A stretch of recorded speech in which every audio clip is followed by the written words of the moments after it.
Dear World Honor Victor and Tony, we, we share the joint honor of being the children of that great woman, Audrey Floretta Alicia Harewood Prescott Clark, recipient of one of our country's highest honors, the Hummingbird Medal Silver. She was indeed amazing. We were reared in the Christian faith and were indoctrinated into what was right, wrong, and totally unacceptable by the standards of Christianity. Based on Christian doctrine, I may have ventured into the totally unacceptable. So, as you will suspect, I have gone through some serious introspection and have been forced to alter the way I view some of the things I once held as gospel. Growing up, I always wondered why good intentions did not easily transfer into good results. For at times my impulsive actions yielded results that did not appear positive.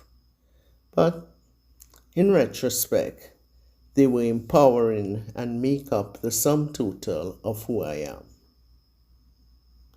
As I struggled and stumbled through life, it slowly dawned on me that maybe I was not privy to information that would assist me.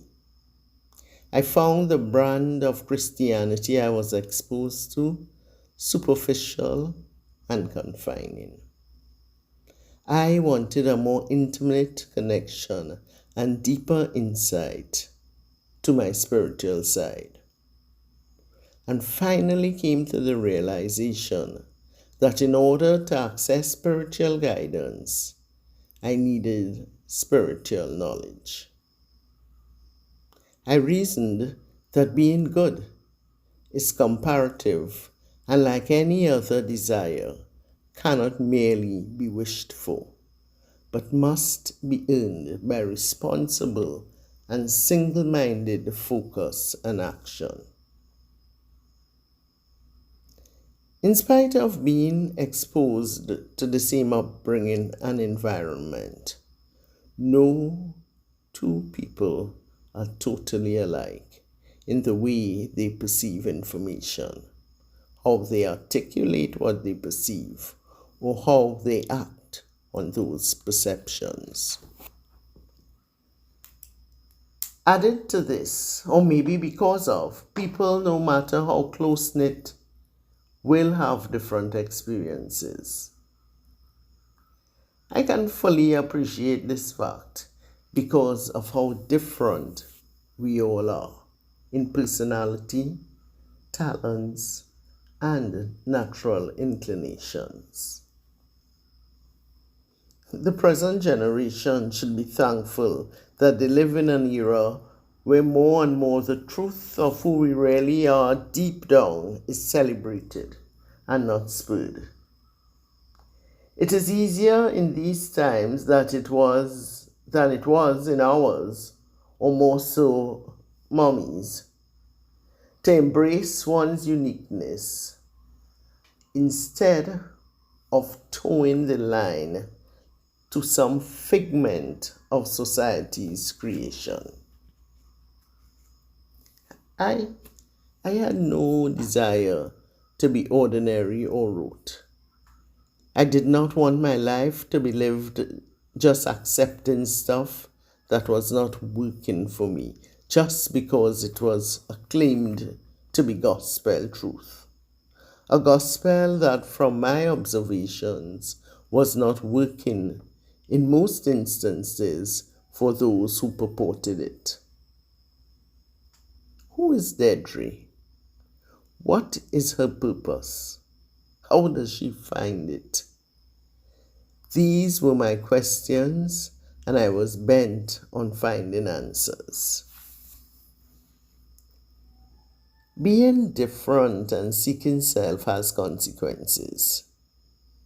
We may disappoint and sometimes unintentionally hurt those who love us.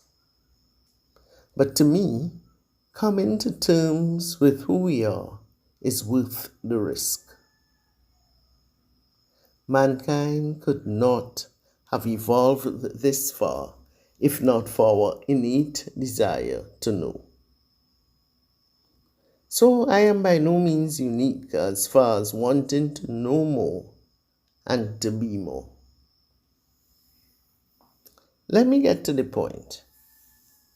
I know the Bible speaks out against divination, but in doing so, it acknowledges the reality of communicating with spirit. The arguments used include entertaining evil and untried spirits. So since that perception is based on a dual world theory, there is at least a 50-50 chance of entertaining good spirits. However, we too are born of spirit, a sort of hybrid, as it were.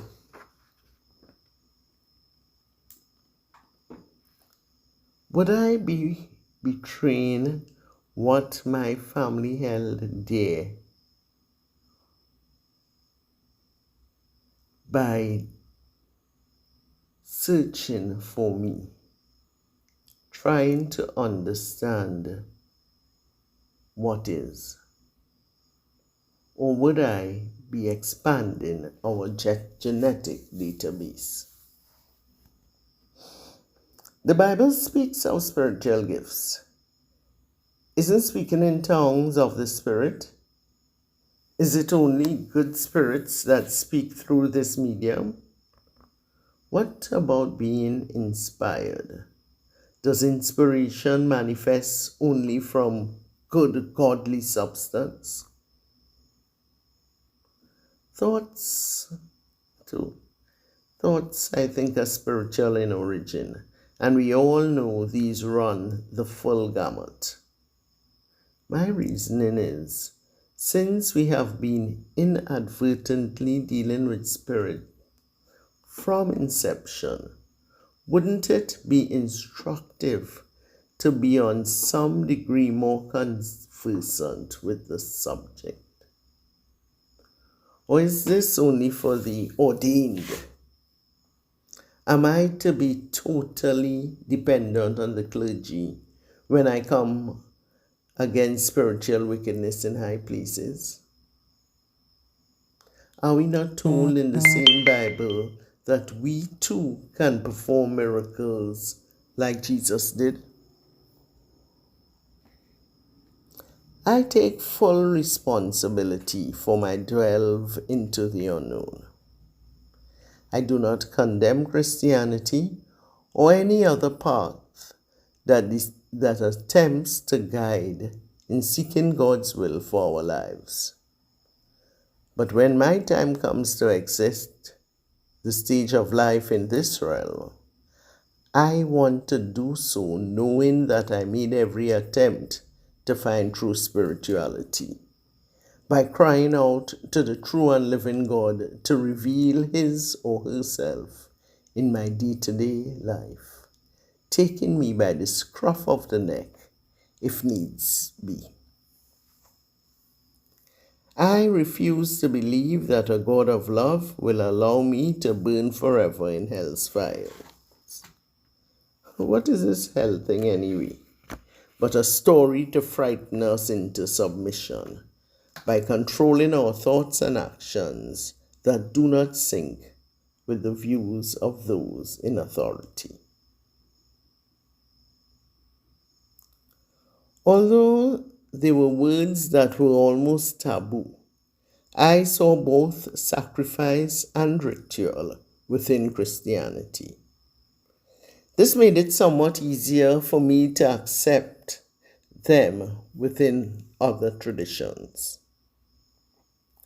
Abraham was prepared to sacrifice his only son. Nowhere is it written that he was horrified by the request. He was then given permission to use an animal instead. Animal sacrifice was removed when they crucified Christ, and that sacrifice is enacted over and over with the drinking of his blood and eating of his flesh. It is a ritual that can be labeled cannibalistic and barbaric by those who do not agree with or appreciate its symbolism. My first introduction to the concept of spiritual beings working on behalf of God and man being empowered mystically, came in my early years attending Sunday school, which was an every Sunday must. We were taught of angels who were God's messengers. Michael, Gabriel, and Lucifer come to mind. There were also the well-loved accounts of David in the lion's den, Moses' role in the plight and flight of the Egyptians, and many more. Added to this, the entire life of Jesus, including pre-conception, was way beyond the ordinary. So it wasn't that difficult to come to terms with the concept of heavenly beings interacting with or intervening on behalf of mankind and or running errands on God's behalf. This was the base from which I worked, but I needed a more hands-on approach to my spiritual life where it felt more participatory and comfortable. I am by no means saying I have found all the answers, but I have found a tradition that allows me to explore my spirituality with a greater sense of balance, using methods for meaningful spiritual interaction. By the same token, and open-minded fairness, I will freely admit that the Yoruba tradition, like any other ancient spiritual teaching, is rife with cultural dogma.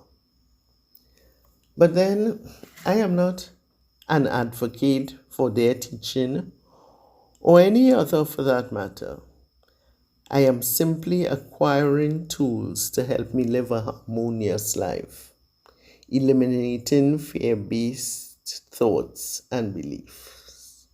A harmonious life that assists me in what I choose to be my life's work of assisting others develop and achieve balance in their lives.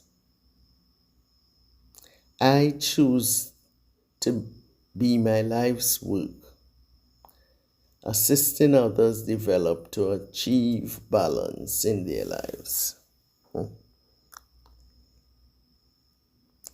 This may be a good place to add that divination is not necessarily about knowing the future, but the knowing of possible outcomes so we can be guided.